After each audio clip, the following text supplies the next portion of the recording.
துலாம் ராசியில் இருக்கக்கூடிய சுவாதி நட்சத்திரக்காரங்க வந்து ராஜயோகத்தை பெறுவாங்க இந்த நாட்களில்.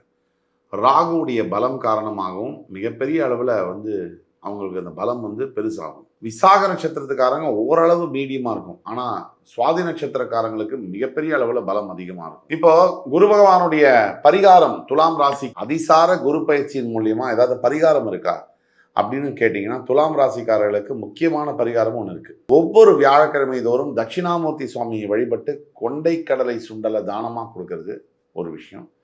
ஆனால் ப்ராக்டிக்கலான பரிகாரம் அப்படின்னு நம்ம சொல்லணும்னா, முக்கியமாக துலாம் ராசினியர்கள் உங்களுடைய இஷ்ட தெய்வம் என்ன, குலதெய்வம் என்ன, அந்த குலதெய்வ வழிபாடு இந்த அதிசார குரு பயிற்சி நற்பலன்களை பல மடங்கு அதிகரிக்கும். வேலை செய்கிற இடம், தொழில், வியாபாரத்தில் மிகப்பெரிய முன்னேற்றங்களை கொண்டு வந்தே தீரும்.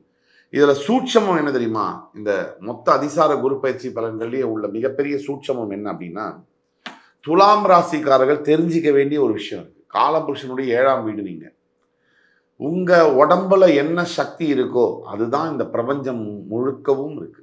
குரு பகவானுடைய காயத்ரி மந்திரம் ஓம் ரிஷபத்வஜாய வித்மஹி கிருணி ஹஸ்தாய தீமஹி தன்னோ குரு பிரச்சோதயாத். இந்த மந்திரத்தை மறக்காம டெய்லி 11 முறை சொல்லணும். உங்களை வெல்ல யாராலும் முடியாது. நீங்கள் கண்டிப்பாக ஜெயிப்பீங்க. வெற்றி உங்களுக்கே.